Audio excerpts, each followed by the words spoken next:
తండ్రి గారి సమాధి దగ్గర ప్రార్థనతో మరో ప్రజా ప్రస్థానం మొదలుపెట్టారు. మీ నాన్నతో మీరేం చెప్పారు? మీ నాన్న మీకేం చెప్పారు? ఆ రోజు పొద్దున్నే వెళ్ళి నాన్న దగ్గర కూర్చొని, నాన్న వెళ్ళిపోయి 3 సంవత్సరాలు అయిపోయింది. ఈ 3 సంవత్సరాలలో ఈ కుటుంబం ఎన్ని కష్టాలు అనుభవించింది. ఈ రోజుటి వరకు కూడా అన్న ఎన్ని కష్టాలు అనుభవిస్తున్నాడు అని జ్ఞాపకం చేసుకొని, ఈ 3 సంవత్సరాల్లో పడిన కష్టాల ముందు ఈ 3000 కిలోమీటర్లు నాకు ఎక్కువ అనిపించలేదు, కష్టం అనిపించలేదు.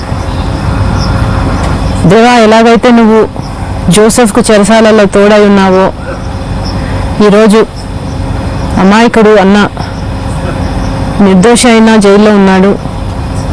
నువ్వు జోసెఫ్తో చెరసాలలో ఎలా ఉన్నావో అన్నతో కూడా ఉన్నావని నేను నమ్ముతున్నాను దేవా అని చెప్పి, నేను అనిలు ఎలాగైతే ఒక అద్భుతం చేసి జోసెఫ్ని నువ్వు చెరసాల నుంచి ఫ్రమ్ ప్రిజన్ టు ప్రిన్స్ ఎలాగైతే చేశావో దేవా, అలాగే నువ్వు అన్నని చెరసాల నుంచి తీసుకొచ్చి రాజుని చేసి ప్రజల సేవ కోసం తప్పకుండా వాడుకుంటావని పూర్తి నమ్మకం ఉంది దేవా అని నేను దేవునికి చెప్పడం జరిగింది. నా విశ్వాసం ఇది నువ్వు చేస్తావని నువ్వు ఇచ్చే ధైర్యంతో వెళ్తున్నాను దేవా అని నాన్నకి దేవునికి చెప్పి బయలుదేరడం జరిగింది.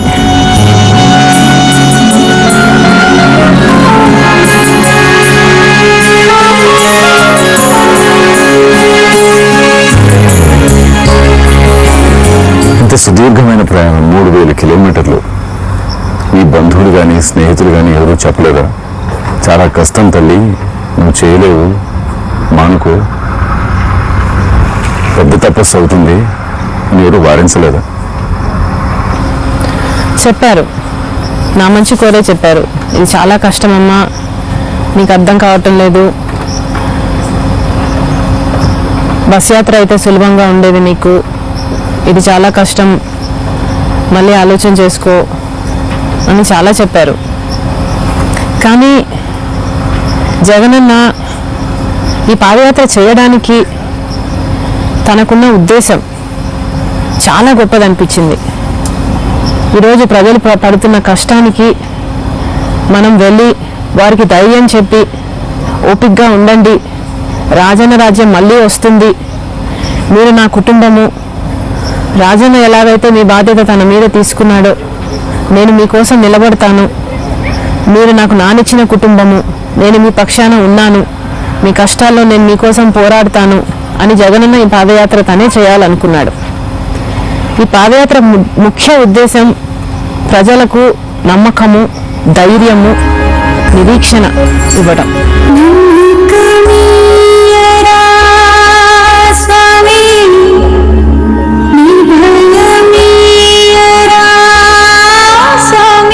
నాన్న ఓ చిన్న చిట్కా చెప్పేవాడు, ఏదైనా ఒక పెద్ద సమస్య మన ముందు ఉంటే ఆ సమస్యని ఒక్క పెద్ద సమస్యగా చూడకుండా దాన్ని చిన్న చిన్న ముక్కలు చేసి దాన్ని పరిష్కరిస్తే చాలా సులువు అవుతుంది అని. కనుక నేను వారికి చెప్పాను, నేను 3000 కిలోమీటర్లు ఒకటే రోజు చేయటం లేదు, నేను చేసేది ఎలా 15-18 కిలోమీటర్ల రోజుకు చేస్తాను. వాళ్ళ భయం వల్ల నాన్న చేసిన పాదయాత్రను తలుచుకొని, నాన్న చేసిన పాదయాత్ర నాన్నకు నిజంగానే చాలా కష్టంగా ఉండింది. ఎందుకంటే అప్పుడు మండే ఎండలు, చాలా కష్టపడ్డాడు నాన్న. అందులో నాన్న చేసింది 25 కిలోమీటర్లు 28 కిలోమీటర్లు కూడా చేశాడు రోజుకి. నాన్న పడిన కష్టం తలుచుకొని వాళ్ళు నా కోసం చాలా బాధపడ్డారు. నాన్న బ్రతుకుంటే, అన్న బయట ఉంటే ఇది నా చేతి డెఫినెట్గా చేయించేవాళ్ళు కాదు, వద్దని చెప్పేవారు. కానీ నేను చెప్పినట్లు ఉద్దేశం ముఖ్యమైనది కనుక, పోవాల్సిన అవసరం ఉంది కనుక, ఇది చేయాల్సిన అవసరం ఉంది కనుక they are letting me go.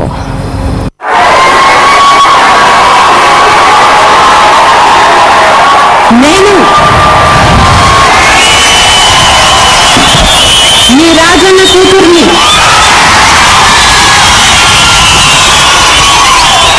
నేను మీ జగనన్న చెల్లెల్ని. నా పేరు షర్మిల.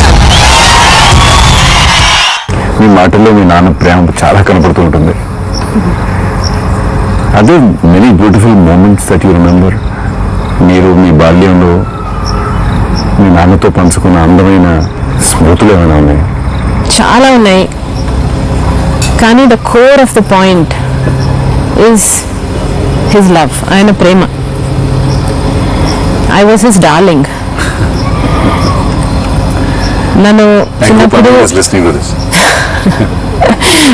నన్ను చిన్నప్పుడు తన దగ్గర కూర్చోపెట్టుకొని లెక్క పెట్టి 100 ముద్దులు పెట్టించుకునేవారు. నన్ను చాలా ఆప్యాయంగా, చాలా గారభంగా చూసుకునేవారు.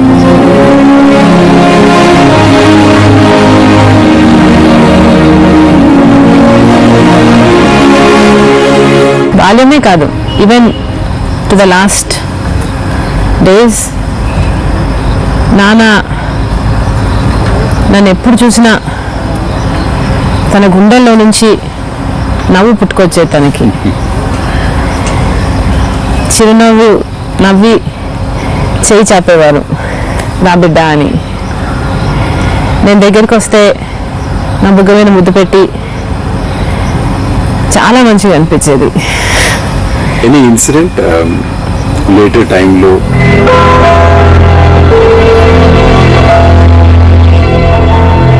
నేను నాన్నని చూసింది అదే ఆఖరి విజిట్. ఆ విజిట్లో నాన్న దగ్గర ఉన్నాం. పిల్లలు కూడా ఏదో హాలిడేస్ ఉన్నట్టున్నాయి. పిల్లలు మేము అందరం ఉన్నాం. రాత్రి నాన్న ఆఫీస్ నుంచి వచ్చాక స్నానం చేశాక అందరం కొంతసేపు అన్నా కూర్చుంటాం కలిసి. అది కూడా it was one such beautiful night. అందరం కలిసి కూర్చున్నాం. నాన్న కూర్చొని ఉన్నాడు. మామూలుగా నేను ఎంటర్ అయితే నాన్నకు ఫస్ట్ ముద్దు పెట్టి తర్వాత కూర్చుంటా. ఆ రోజు ఏదో ఫోన్లో మాట్లాడుతున్నట్టున్నా మాట్లాడుతూ నాన్నని పాస్ అయిపోయి వెళ్ళి కూర్చున్నా. ఫోన్ అయిపోయింది, మాట్లాడేశాను. ఫోన్ పక్కన పెట్టాక నాన్న నా పిక్కు చూసి చేయి చాపాడు. చేయి చాపితే అప్పుడు గుర్తొచ్చిందా నేను మర్చిపోయానని. లేచి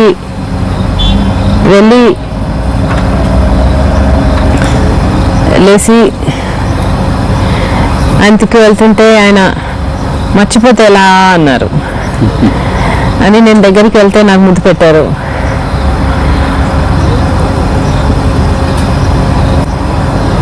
అదే ఆఖరి సార్ మీరు నాన్నతో? అదే ఆఖరి రోజులు.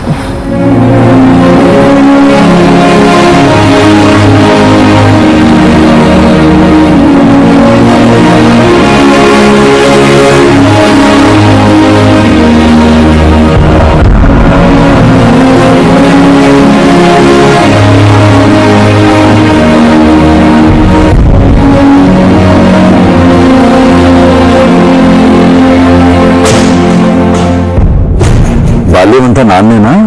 మీ అన్నయ్య కూడా ఉన్నారా? ఉన్నారండి, ఎందుకు లేరు. అన్న బిగ్ బ్రదర్గా చిన్నప్పటి నుంచి నాకు హీరో.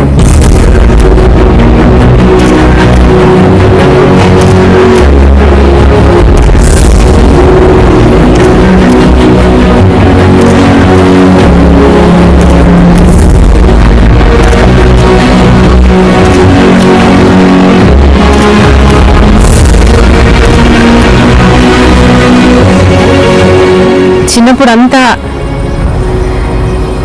అన్న వెనకాలే తిరిగేదాన్ని. అన్న సైక్లింగ్ వెళ్తే నేను వెళ్ళాలనేదాన్ని. నీతో వస్తా అనేదాన్ని. అన్న ఏమైనా ఫ్రెండ్స్తో ఆడుకోవడానికి వెళ్తారంటే నేను వస్తా అనేదాన్ని. ఆయన తీసుకొచ్చేంత వరకు అనేదాన్ని. ఇంకా అన్నకి చిన్నప్పుడు నేను స్లీవ్లెస్ వేసుకుంటే నచ్చదు.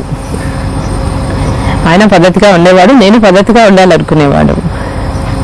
ఇంకా ఇంకొంచెం పెద్దయ్యాక స్కూల్, కాలేజ్, హై స్కూల్.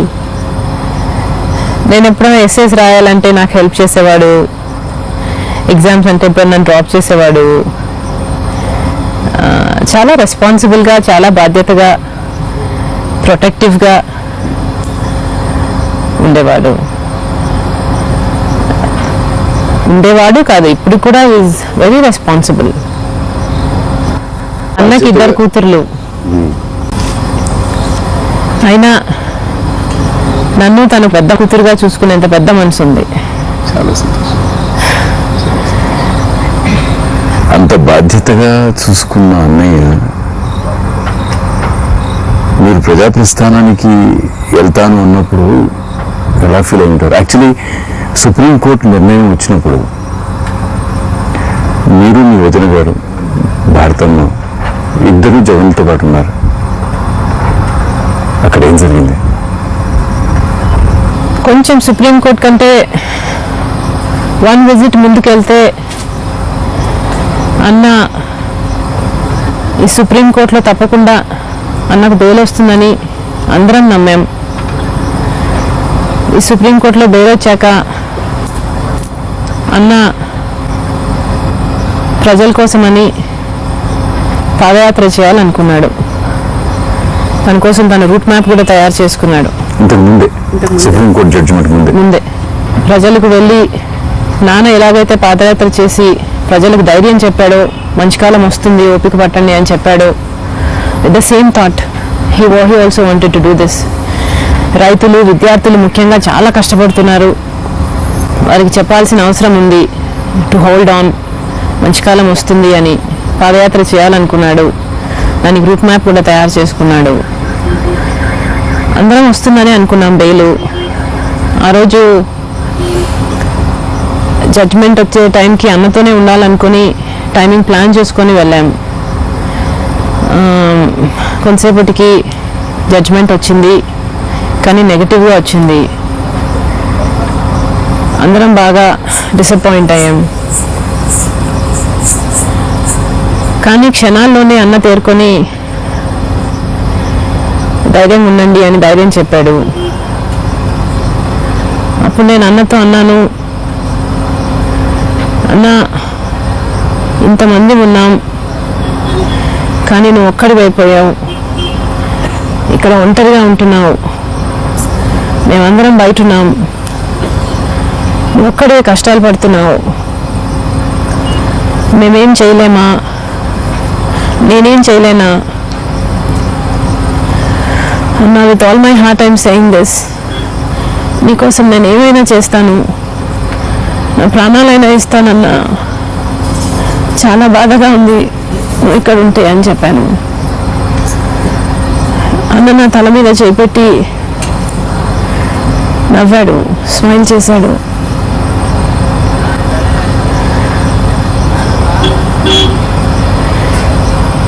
అక్కడి నుంచి పుట్టింది పాదయాత్ర. నేను జగనన్న వదిలిన బాణాన్ని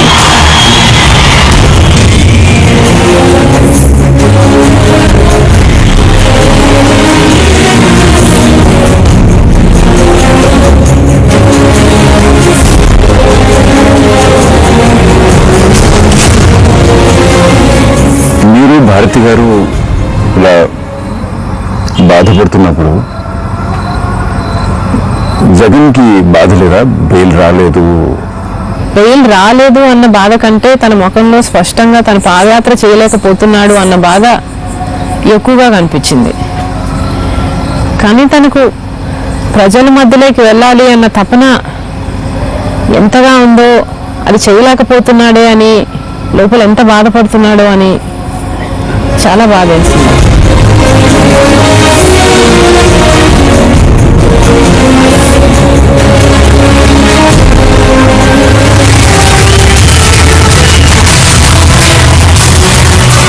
పాదయాత్ర మీ నాన్నలో మార్పు తెచ్చిందంటారు.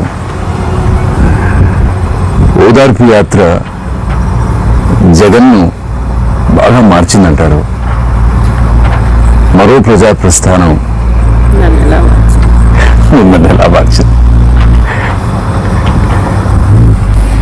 ఈ పాదయాత్రలో ఎన్నో సంఘటనలు, ఒక అవ్వొచ్చి,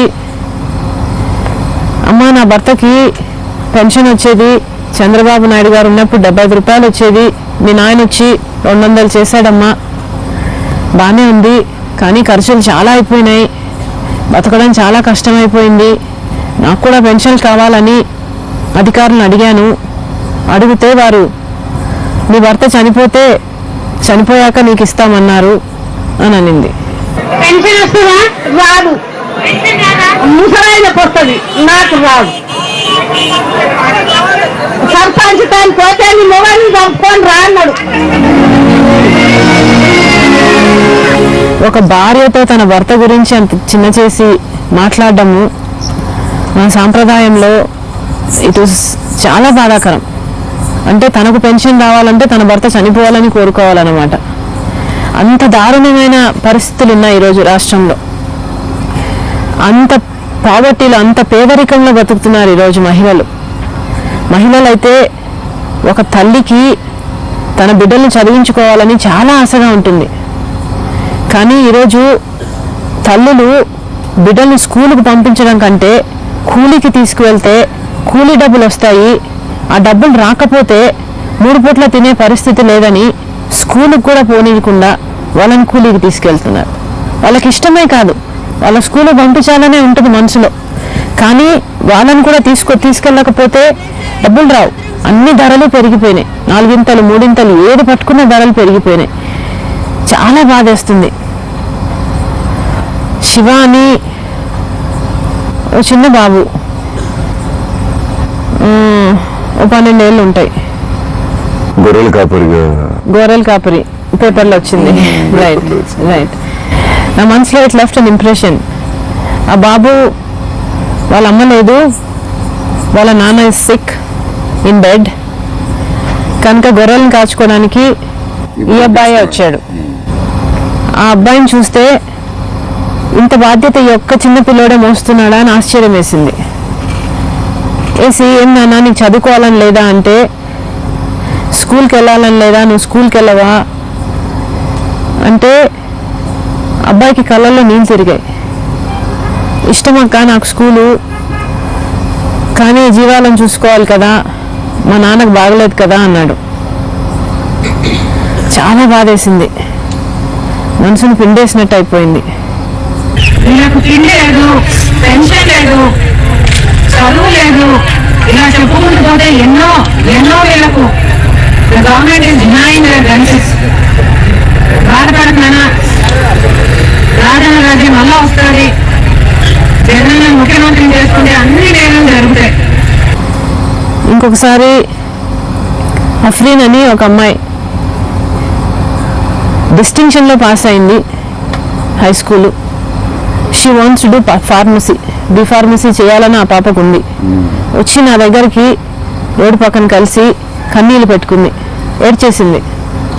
నాకు బి-ఫార్మసీ చేయాలని ఉందక్క, కానీ మా నాన్న చాలా బీదోడు, నన్ను చదివించలేనంటున్నాడు, నాకు ప్రభుత్వం ఏమీ చేయట్లేదు, నాన్నుంటే రాజన్నుంటే తప్పకుండా అయిపోయేది, ఇప్పుడు నా పరిస్థితి ఏమిటి అనింది. చాలా బాధేసింది. నిజంగానే నానుంటే ఆ పాప కోరిక తీరిపోయేది. ఎంతోమంది పిల్లలు ఈరోజు డ్రాప్ అవుట్స్ అయిపోయి they are sitting at home, లేకపోతే కూలి పనికి వెళ్తున్నారు, విచ్ ఈస్ ట్రాజిక్. ఈ పాదయాత్ర నన్నెలా మార్చింది అనడానికి, it has taught me to value their life, their need in life. వాళ్ళ అవసరాలు తీర్చడం ఎంత ముఖ్యము అన్నది స్పష్టంగా కనిపించింది. అలా తీర్చగలిగాడు నాన్న. మళ్ళీ అలా కావాలి అంటే అన్న రావాలి. జగనన్నా జగనన్నా జగనంతా నీతో, జగనన్నా జగనన్నా జగనంతా నీతో, రాజన్నకు పుత్రుడవు రఘువన్నకు మిత్రుడవు. జగనన్నా జగనంతా నీతో, రాజన్నకు ప్రతిరూపం రాష్ట్రానికి నువ్వు. జగనన్నా జగనన్నా ప్రజలంతా నీతో, సూర్యుడిలా ఉదయిత్తిని కిరణంలా ప్రసరిత్తిని వేదంలా బతుకుల్లో చీకటిని తరివెత్తిని నిలుపేదల తోడుంటిని నిర్వాపిన నీడంటివి.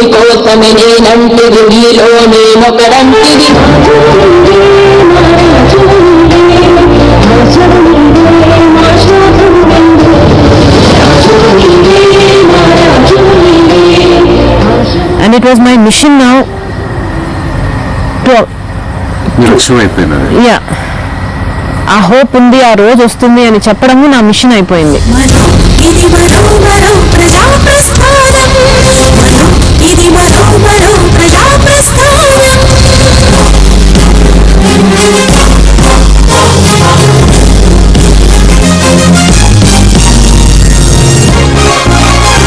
ఊపిరిచిన యువజనులారా, తోడు ఉన్న శ్రమికులారా, అన్నం పెట్టిన రైతులారా, నాన్న నడిచిన పాదం మీరు, అమ్మ వంచిన వెల్లుడు మీరు, అన్న వదిలిన పాదం మీరు, అన్న వదిలిన పాదం మీరు, ఊపిరి వస్తున్నా. ఇంకో విషయం కూడా నాకు చాలా బాగా జ్ఞాపకం ఉంది. దస్తగిరి అని ఒక రైతు, తను తన భార్య పంట వేసుకున్నాడు. అమ్మ పోయిన సంవత్సరం మాకు 1,70,000 నష్టం వచ్చింది, ఈ సంవత్సరం పంట వేసాము, ఈ సంవత్సరం కూడా ఏ లాభం వచ్చేటట్టు లేదు, ఈ సంవత్సరం కూడా నష్టమే వచ్చేటట్టుంది అని బాధపడ్డాడు. అంటే నేను అన్నా అప్పులు ఎన్ని ఉన్నాయన్నా అని అన్నా. 3 లక్షల అప్పులు ఉన్నాయమ్మా అని అన్నాడు. అనగానే అన్నా ధైర్యంగా ఉండండి అన్నా అని చెప్తే ఆయన అన్నాడు, లేదమ్మా ఇంకా చేనన్నా అమ్మేసుకోవాలి, లేకపోతే పురుగుల మందన్నా తాగాలి, నాకు ఇంకో దారి లేదమ్మా అన్నాడు.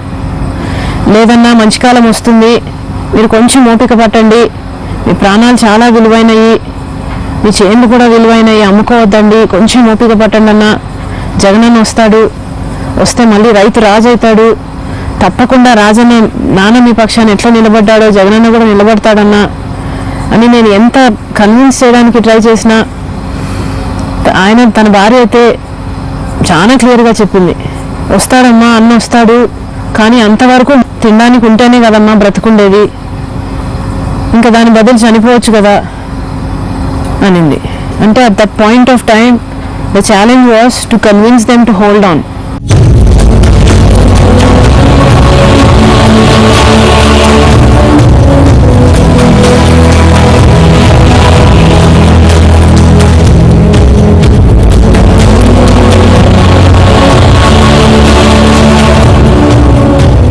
మీ పాదయాత్రలో ప్రతిరోజు చంద్రబాబు నాయుడిని తెగ విమర్శిస్తున్నాను అనిపించట్లేదా?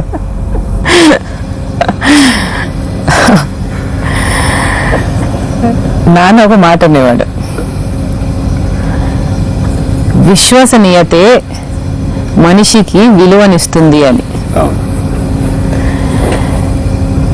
అన్న కూడా ఇదే నమ్ముతాడు. మరి చంద్రబాబు నాయుడు గారికి అదే విశ్వసనీయత ఉండుంటే మేము విమర్శించే అవసరమే లేదు. చంద్రబాబు నాయుడు గారు మొట్టమొదట కాంగ్రెస్లో ఉన్నారు, కాంగ్రెస్లో ఉండి ఎమ్మెల్యే అయ్యి నాన్న సహాయం చేస్తే మంత్రి అయ్యాడన్న విషయము నాన్నకు తెలుసు, చంద్రబాబు నాయుడు గారికి కూడా తెలుసు. మేమైతే నిజం చెప్తాం, అవతల వారు ఏం చెప్తారో మాకు తెలియదు, కానీ మంత్రి అయ్యాడు. అయ్యాక ఎన్టీఆర్ గారు పార్టీ పెట్టిన ఆ ఎలక్షన్లలోనే ఎన్టీఆర్ గారికి వ్యతిరేకంగా మాట్లాడి, ఎన్టీఆర్ గారికి వ్యతిరేకంగా ఆయన పోటీ చేస్తానని ప్రగల్భాలు పలికి ఓడిపోయాడు. కాంగ్రెస్ పార్టీలో ఓడిపోయాడు. ఓడిపోయిన వ్యక్తి కాంగ్రెస్ పార్టీలో విశ్వసనీయత ఉంటే కాంగ్రెస్ పార్టీలోనే ఉండేవాడు. కానీ ఇక్కడ పదవి లేదు, మంత్రి పదవి లేదు, అక్కడేమో పదవి కనిపిస్తుంది మామగారి దగ్గర. పెట్టాబేడా సర్దుకొని కాంగ్రెస్ పార్టీకి హ్యాండ్ ఇచ్చి పదవి కోసమని ఎన్టీఆర్ పంచన చేరారు. అప్పుడు ఈనాడులో ఒక ఆర్టికల్ కూడా వచ్చిందట, ఇల్లరికం వచ్చిన అల్లుడు అని. పెట్టాబేడా పట్టుకొని ఆయనను కార్టూన్గా వేసారట. అలా ఎన్టీఆర్ గారి దగ్గర చేరారు. చేరి పదవి కోసం కేవలం. ఎన్టీఆర్ గారి పాపము అంతగా విమర్శించిన ఆయనను చేర్చుకొని ఎంతమంది వద్దన్నా ఈయనకు మళ్ళీ పార్టీలో పదవిని కల్పించాడు కదా. ఆ మాత్రం కృతజ్ఞతన్నా ఉండాలి కదా మనిషి కంటే. లేదు, పాపం మంచివాడు అనుకుని పిల్లనిచ్చాడు. పోనీ ఈయన ఇట్లాంటి వాడని తెలిసి కూడా పదవిచ్చాడు. అక్కడికి ఊరుకోకుండా ఎన్టీ రామారావు గారిని, బాగా సుభిక్షంగా ఉన్న మనిషిని వెన్నుపోటు పొడిచి ఆయన కుర్చీని లాగేసుకొని ఇది ఎన్టీఆర్ గారు గెలిపిస్తే గెలిచిన ఎమ్మెల్యేలను వాడుకొని, ఈయన బంధించో బెదిరించో వాడుకొని, వాళ్ళనే వాడుకొని వెన్నుపోటు పొడిచి ఆయన పదవినే లాగేసుకొని ఈయన కుర్చీలో కూర్చుని ఎన్టీఆర్ గారు పిచ్చోడు అని ఈయన ప్రచారం చేశారు. ఎన్టీఆర్ గారి మీద చెప్పులేయించారు. ఎన్టీఆర్ గారిని మానసికంగా హింసించి అన్యాయంగా ఆయనని అర్ధాయుష్లోనే చంపేశారు.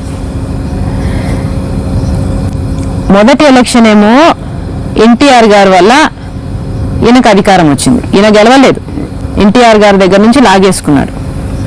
రెండోసారేమో 1999లోనేమో బీజేపీతో, మతతత్వ పార్టీతో పొత్తు పెట్టుకొని, ఏది అప్పటికి కార్గిల్ క్రెడిట్ ఉండింది బీజేపీ, ఉండింది బీజేపీకి సింపతి ఉండింది. కార్గిల్ యుద్ధంలో చనిపోయిన వారి శవాల మీద ఓట్లు ఏరుకొని రెండోసారి ముఖ్యమంత్రి అయ్యాడు. ముఖ్యమంత్రి అయ్యి మంచి పనులు చేశాడా అంటే ఏమీ చేయలేదు. 4,000 మంది రైతుల్ని పొట్టన పెట్టుకున్నాడు. వారి గోడు ఒక్క రోజు విన్న పాపాన పోలేదు. రాజశేఖర్ రెడ్డి గారు వారు ఆర్థిక ఇబ్బందుల్లో ఉన్నారు అంటే ₹1 సహాయం చేయలేదు చనిపోయిన వారి కుటుంబాలకి. తర్వాత రాజశేఖర్ రెడ్డి గారు ముఖ్యమంత్రి అయిన తర్వాత చంద్రబాబు నాయుడు గారి హయాంలో చనిపోయిన వారికి రాజశేఖర్ రెడ్డి గారు ₹1,00,000 ఎక్స్గ్రేషియా ఇచ్చారు.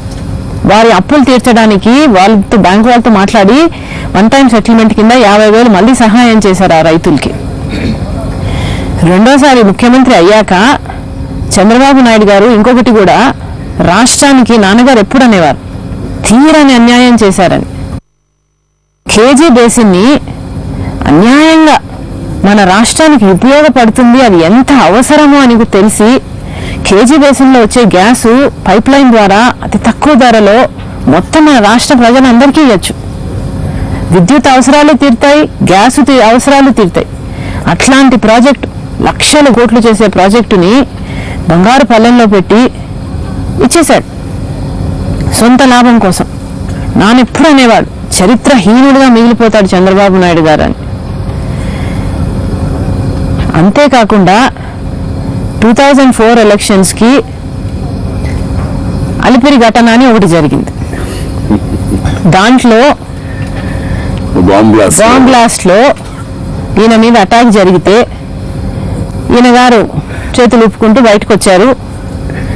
బయటకు వచ్చి అలిపిరి ఇన్సిడెంట్ పిక్చర్లు అంటించుకొని ఎలక్షన్లకు వెళ్ళాడు సింపతి కోసం.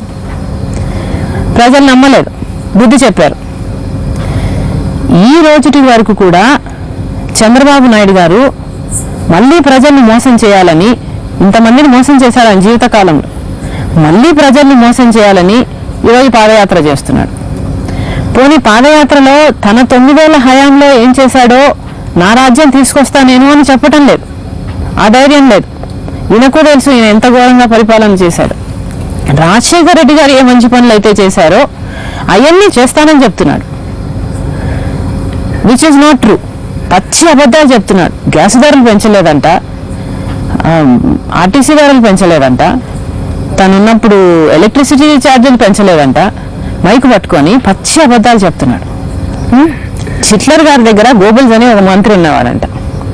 ఆయనకేం పని లేదంట, అబద్ధాలు ప్రచారం చేయడమే. చంద్రబాబు నాయుడు గారు కూడా ఒకటే మాటను 100 సార్లు చెప్తే అదే నిజమైపోతుంది అనుకుంటారు.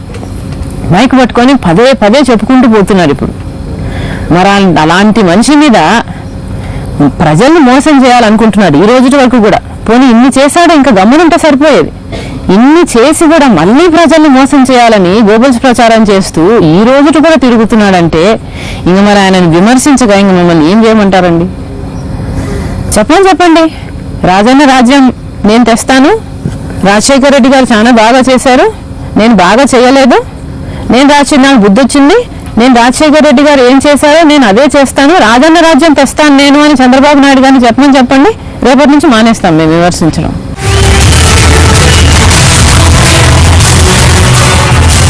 వైఎస్ రాజశేఖర రెడ్డి గారు కాంగ్రెస్ విధేయుడు. He was known to be an extreme loyalist of the Congress party.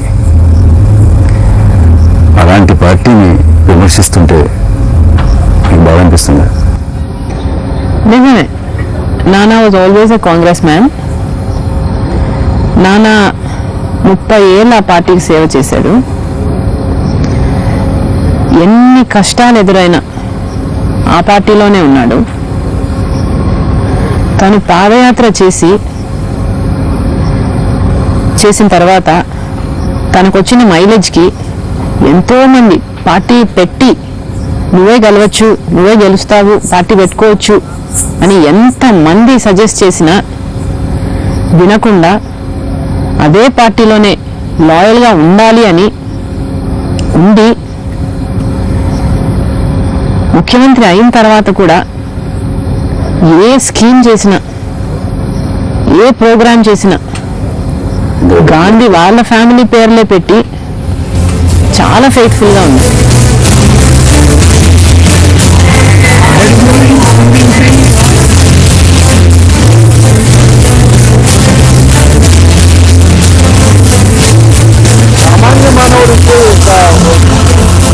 మరి కాంగ్రెస్ పార్టీ ఏం చేసింది? రాజశేఖర రెడ్డి గారి పేరుని ఎఫ్ఐఆర్లో చేర్చింది. అది చాలా బాధాకరం. నాన్నగారి వల్ల అధికారంలోకి వచ్చిన పార్టీ, అది సత్యం. Whether they like it or not, that is the truth. వాళ్ళు ఒప్పుకున్నా ఒప్పుకోకపోయినా ఈ రాష్ట్రంలో కాంగ్రెస్ పార్టీ అధికారంలోకి వచ్చింది అంటే అది కేవలం నాన్నగారి వల్లనే వచ్చింది. ఇంత చేసినా కనీస కృతజ్ఞత లేకుండా లేని మనిషిని కయ్యో తను సమాధానం చెప్పుకోలేడే, తను లేడే అన్న కనీస ఆలోచన లేకుండా రాజశేఖర రెడ్డి గారి పేరును ఎఫ్ఐఆర్లో చేర్చింది. జగనన్న మటుకు రాజశేఖర రెడ్డి గారు ఆ పార్టీకి ఎంత విధేయుడిగా ఉన్నాడో మొదటి నుంచి కూడా జగనన్న అంతే విధేయుడిగా ఉన్నాడు. 150 మంది ఎమ్మెల్యేలు జగనన్న ముఖ్యమంత్రి కావాలని సంతకం పెట్టారు. సంతకం అన్నిట్లో వచ్చింది, ఎవ్రీబడి నోస్. సంతకం పెట్టించిన వారు కాంగ్రెస్లోనే ఉన్నారు ఇప్పుడు, సంతకం పెట్టిన వారు కాంగ్రెస్లోనే ఉన్నారు ఇప్పుడు. వారే సంతకం పెట్టారు జగనన్న ముఖ్యమంత్రి కావాలి అని. కానీ జగనన్న ఏనాడు ఆ పేపర్ పట్టుకొని మీడియాకి వెళ్ళి ఇగో వీళ్ళ సంతకాలు నాకున్నాయి, నేనే ముఖ్యమంత్రిని అని డిక్లేర్ చేసుకోలేదు. చంద్రబాబు నాయుడు గారిలాగా వైస్రాయ్లో వాళ్ళని పెట్టినట్టు మేము ఇడుపులపాయాలోనో మా ఇంట్లోనో వాళ్ళని పెట్టుకొని సంతకాలు ఇవిగో, ఎమ్మెల్యేలు ఇవిగో, నేనే ముఖ్యమంత్రిని అవుతాను అని జగనన్న చెప్పలేదు. చంద్రబాబు నాయుడు గారు అధికారం కోసం వీడినట్టు జగనన్న కాంగ్రెస్ని అధికారం కోసం వీడలేదు.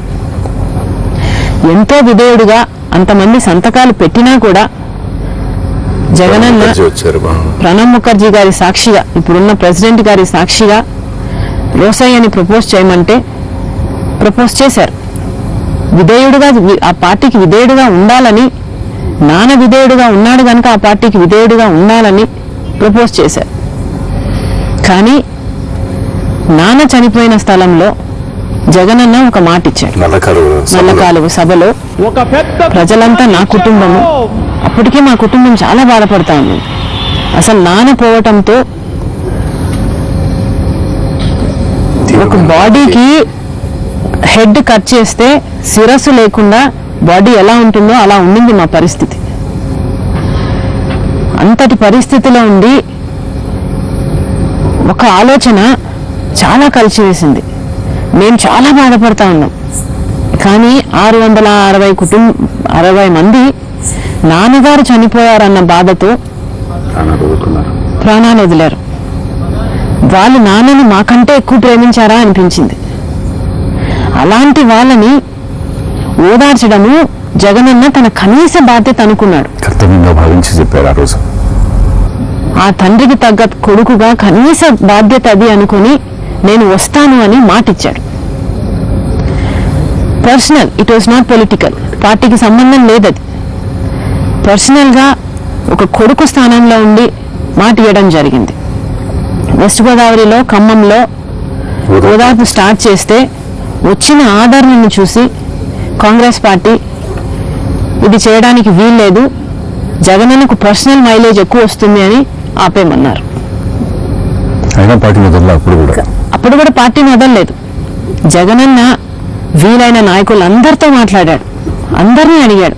మేము కూడా వెళ్ళాం, అమ్మ నేను కూడా వెళ్ళాం సోనియా గాంధీ గారి దగ్గరికి. వెళ్ళి అమ్మ మేము మాట ఇచ్చాము, ఇది నిలబెట్టుకోవాల్సిన అవసరం ఉంది, మేము ఈ మాట తప్పలేము అని వాళ్ళకు ఎంత చెప్పినా వాళ్ళకు అర్థం చేసుకునే స్థితిలో వాళ్ళు లేరు.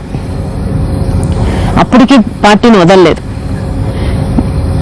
ఎన్ని రకాలుగా మమ్మల్ని జగనన్నని హింసించి చిన్న చేసి ఎంతమందిని ఆయనకు అగెయిన్స్ట్గా తయారు చేసి పొగపెట్టి ఇంకా ఊపిరాడదు అన్న స్టేజ్లో జగనన్న బయటికి రావాల్సి వచ్చింది. చంద్రబాబు నాయుడు గారు లాగా అధికారం కోసం బయటికి రాలేదండి, పార్టీని వదలలేదు. జగనన్న వచ్చిన కారణం ఇచ్చిన వాగ్దానం. నాన్న మాకు నేర్పించింది ఇచ్చిన మాట మీద నిలబడకపోతే మనకు విలువ ఉండదు అని. జగనన్న అది పూర్తిగా నమ్మాడు గనక, ఇచ్చిన మాట తప్పలేకపోయాడు గనక, ఆ పార్టీలోనే ఉంటే తనను ఓదార్పు యాత్ర చేయనీయరు గనక బయటికి రావాల్సి వచ్చింది.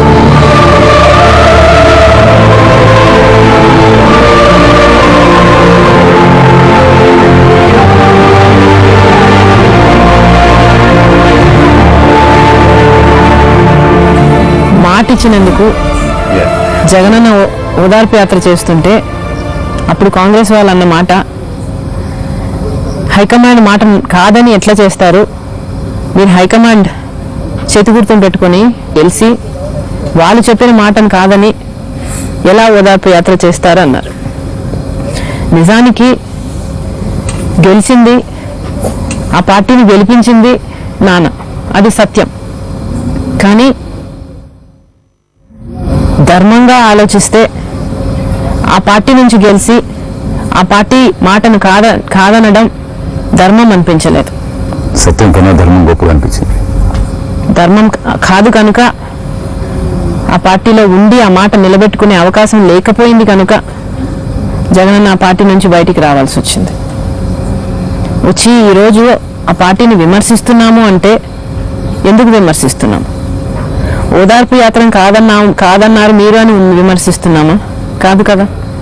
రాజశేఖర్ రెడ్డి గారి పథకాలు ఎందుకు నీరు గారుస్తున్నారు?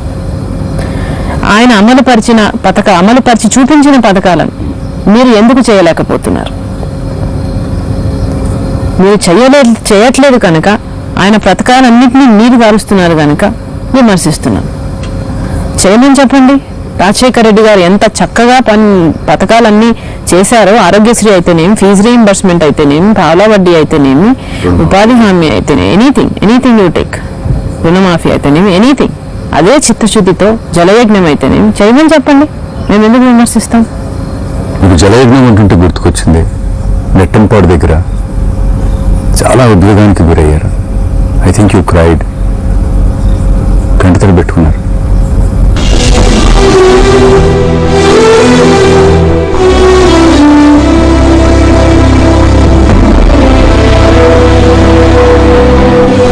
నాన్నని గుర్తు చేసుకోలేదనా? ప్రతి ఎకరాకు ఏదో ఒక విధంగా కనీసం ఒక్క పైరుకు సరిపడా నీళ్లు ఇప్పించలేకపోతే we will not be doing justice to our farmers, to our villages.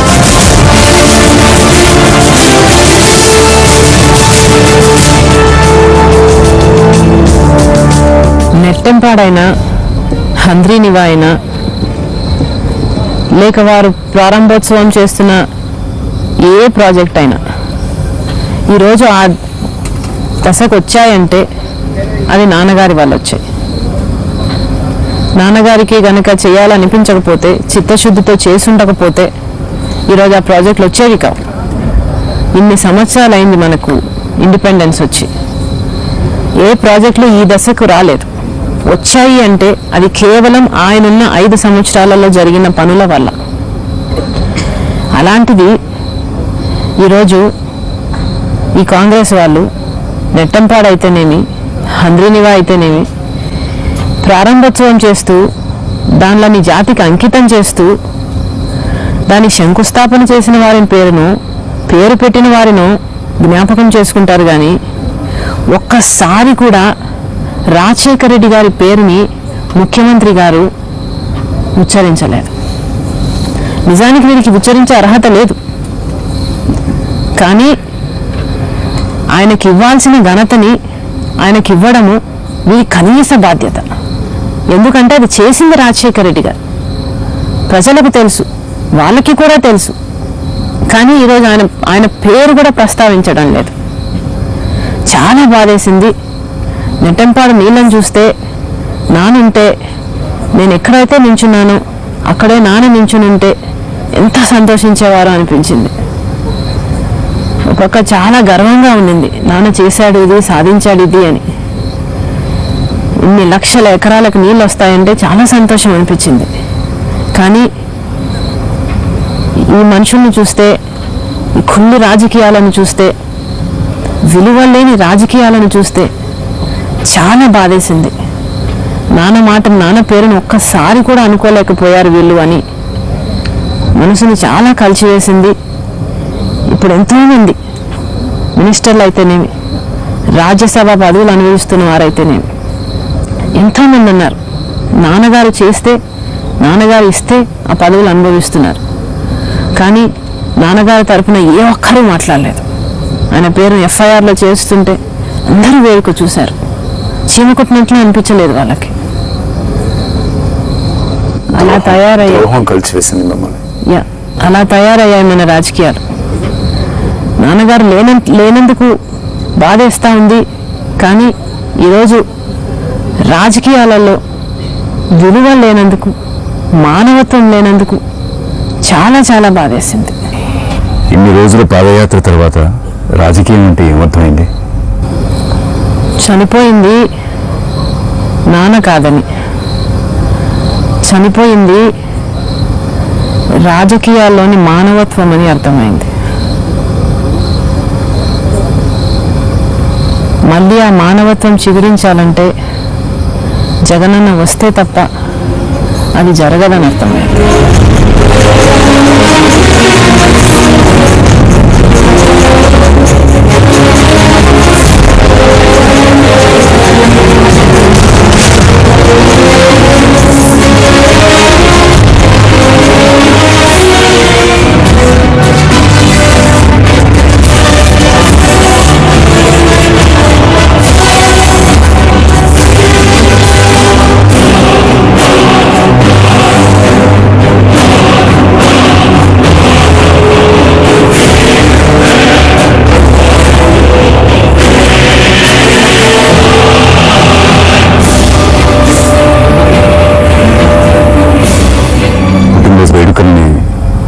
జరుపుకోవాలనుకుంటున్నారు? నాకు వేడుకైనా పండగైనా అన్న వచ్చాకే, అంటే నథింగ్. ఒకరోజు పిల్లలు మీతో పాటు పాదయాత్ర నడిచారు. Beautiful moment.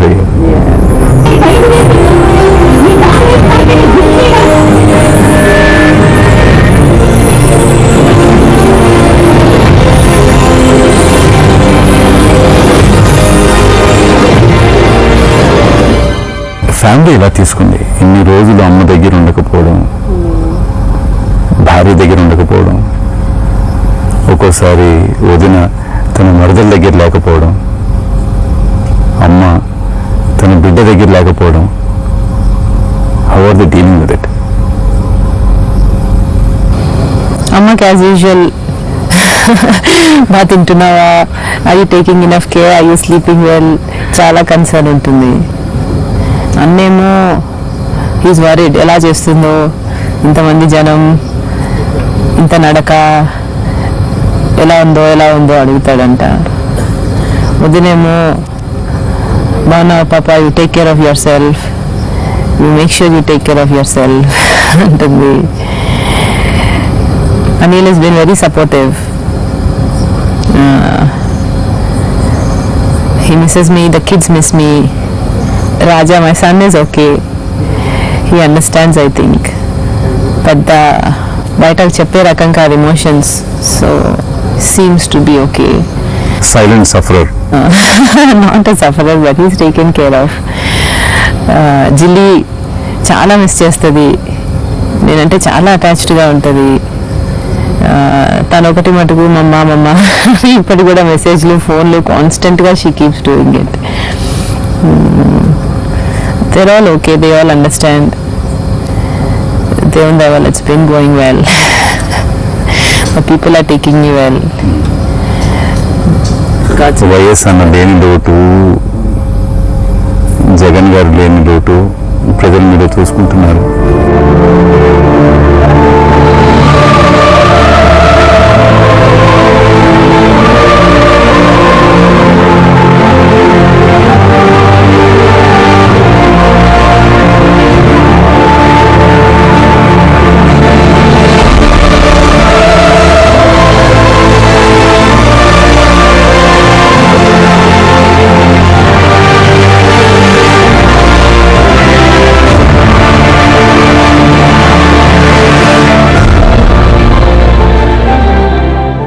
Because all the affection that they're showering on me, వాళ్ళ ప్రేమ అంతా, it's not toward me actually.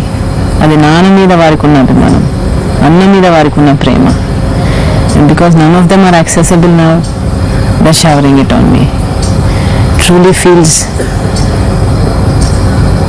very humbling sometimes, but very, very exciting and amazing other times. Congress CBI కుమ్ముకు రాజకీయాలకి, టీడీపీ కాంగ్రెస్ కుమ్ముకు రాజకీయాలకి కొత్తగా మరో తెర లేచింది. టీడీపీ నుంచి 3 రాజ్యసభ సభ్యులు ఎఫ్డీఐకి అగెయిన్స్ట్గా ఓటేయకుండా గైర్హాజరయ్యారు. స్పష్టంగా అర్థమవుతుంది ఎవరు కుమ్మక్కయ్యారు అనేది. FDI is such an important bill. అంత ఇంపార్టెన్స్ ఉన్న బిల్లుని కాంగ్రెస్ వాళ్ళకు ఓకే చేయించడానికి వీరు గైర్హాజరయ్యారు. అంత ఆబ్వియస్గా, ఇంత ఎవిడెంట్గా, ఇంకా you don't need an explanation or comment from me about this. Sushma Swaraj గారు, opposition leader in the parliament, లోక్సభలో అన్నారు దట్ మాయావతిని, ములాయంని, పీపుల్ లైక్ దీస్ని మేనేజ్ చేసుకొని, భయపెట్టి, బెదిరించి, సిబిఐని వాడుకొని ఈరోజు బిల్లు పాస్ చేయించుకుంది కాంగ్రెస్. అంటే గెలిచింది యూపీఏ కాదు, గెలిచింది CBI is what she said. The statement, it's an excellent statement, very true. ఈరోజు కాంగ్రెస్ మాట వినేవారి మీద, వినకపోయే వారి మీద there is a clear distinction.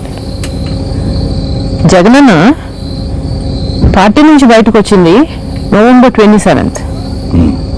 2 daysలో November 29th కల్లా ఇన్కమ్ ట్యాక్స్ నోటీసులు వచ్చాయి. చంద్రబాబు నాయుడు గారి మీద కూడా కేసు ఉంది, జగనన్న మీద కూడా కేసులు పెట్టారు. కానీ చంద్రబాబు నాయుడు గారి మీద ఏ ఎంక్వైరీలు జరగవు. ఏమంటే వాళ్ళ దగ్గర టీములో లేవంటారు. జగనన్న మీద మటుకు 29 టీములు వస్తాయి, విత్ హండ్రెడ్స్ ఆఫ్ పీపుల్. నేనే ఉన్నాను బెంగళూరులో alone, and still they raided it. అట్లాంటివి ఎన్నో. They tap some 2000 callers, telephones. There is a clear distinction. Azad గారు అన్నారు బై ఎలక్షన్స్ అప్పుడు that if Jagan was in Congress now he would have either been a cabinet minister or even a chief minister. అదంతా కూడా self explanatory. ఆయనే ఒప్పుకుంటున్నారు. Congress party చెప్తుంది ఆయనే మనకి incharge. అంతే. ఈరోజు కాంగ్రెస్, తెలుగుదేశం కుమ్మక్కై రాజకీయాలు చేస్తున్నాయి కనుకనే చంద్రబాబు నాయుడు గారి మీద కేసులు పడడం లేదు, కేసులు పెట్టడం లేదు, ఎంక్వైరీలు జరగడం లేదు. అందుకని ఈయన వారి మీద అవిశ్వాసం పెట్టడం లేదు. నిజంగానే జగనన్న యాక్చువల్గా కుమ్మక్క రాజకీయాలు చేస్తున్నాడు అంటే వాళ్ళు చెప్పింది నిజమైతే జగనన్న జైల్లో ఉండడు ఈరోజు. ఏ ములాయం సింగ్ లాగనో లేకపోతే మాయావతి లాగనో ఈయన కూడా ఒత్తాసు పలికేసి అధికారం అనుభవించేవాడు. ఏ మినిస్టరో చీఫ్ మినిస్టరో అయ్యేవాడు. ఈరోజు జైల్లో ఉన్నాడు అంటే కేవలం మాట మీద నిలబడ్డాడు గనక, కక్ష కట్టి సిబిఐని వాడుకొని వారి చేతిలో ఉన్న ఆయుధం గనక చిదంబరం గారి దగ్గరికి పోయి చీకట్లో మేనేజ్ చేసుకుంటాడు చంద్రబాబు నాయుడు గారు. అలాంటి we don't believe in such ethics కనుక, విలువలు విశ్వసనీయత ఉన్నది కనుక, జగనన్నకు మాట మీద నిలబడ్డాడు కనుక ఈ కష్టాలు వచ్చాయి ఈరోజు ఆయనకి. అదే బొత్స సత్యనారాయణ గారి మీద ఏసీబీ అయితేనేమి, ఈ 26 జీవోల మీద మంత్రుల మీద అయితేనేమి ఏది జరగవు. టేక్ ఇట్ ఫ్రమ్ మీ, మా పార్టీ రాసిస్తుంది వాళ్ళ మీద ఎప్పుడూ ఏది జరగదు. They are all safe there. Why? Because వారు కాంగ్రెస్ వాళ్ళు. కాంగ్రెస్కి వాళ్ళకు వ్యతిరేకంగా ఉంటే మటుకు like bulldozer they come, and this is what they do. కుమ్మక్కు ఎవరవుతున్నారు అన్నది స్పష్టంగా కనిపిస్తుంది జనాలకి. జనాలు కూడా they just folding their fist like that, బిగించుకొని ఉన్నారు. One day will come. ఈ పార్టీలు అన్నిటికీ బుద్ధి చెప్తారు. జగన్ ఎంతగా బ్లెస్ చేస్తారంటే it will be the talk of the world, and that day is coming. ఈ పాదయాత్రలో చాలా మందిని కలుస్తున్నారు. కొన్ని చోట్ల చిన్న చిన్న పిల్లల్ని తీసుకొచ్చి వాళ్ళకి పేర్లు పెట్టమని మిమ్మల్ని అడుగుతున్నారు. మీరు మగ పిల్లలైతే రాజశేఖరన్ కానీ జగన్ అని పెడుతున్నారు. ఆడపిల్లైతే విజయమ్మ, విజయలక్ష్మి అని పెడుతున్నారు. షర్మిల అని పెట్టాలని ఎప్పుడు అనుకోలేదా? నాన్న, అమ్మ, అన్న have always been great source of inspiration to me. స్ఫూర్తిదాయకం మీకు. స్ఫూర్తిదాయకం నాకు. నేను ఇంకా అంత గొప్పదాన్ని అవ్వలేదు కనుక ఇక ముందు పిల్లల్ని తీసుకొచ్చినా నేను వాళ్ళ పేర్లే పెడతాను. ఏమో జగనన్నయ్య పాదయాత్రకు వచ్చి పిల్లలకి షర్మిల అని పేరు పెడతారేమో. ఇన్ని రోజుల నుంచి నడుస్తున్నారు. కళ్ళు కాయలు కాసేలాగా అన్నయ్య కోసం ఎదురు చూశారు. ఇప్పుడు కాళ్ళు కాయలు కాసేలా అన్నయ్య కోసం నడుస్తున్నారు. What is it that you're missing most? ఈ మొత్తం ప్రయాణంలో మీరు ఏం మిస్ అవుతున్నారు? మై ఫ్యామిలీ, అనిల్ అయితేనేమి, పిల్లలైతేనేమి, అమ్మ అయితేనేమి, everyone close to me comes and visits me. వాళ్ళందరూ వచ్చి మిమ్మల్ని పలకరించడం కానీ వాళ్ళు వస్తారు, నన్ను చూస్తారు. కానీ నేను బాగా మిస్ అయ్యేది అన్నని. ఆయన రాలేడు, నేను పోలేను.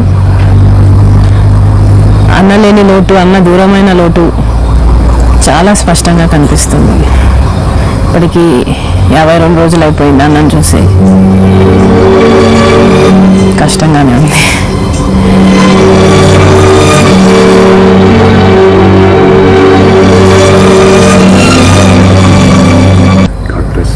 Wish you a wonderful birthday, a great life ahead, and we hope that all your wishes come true.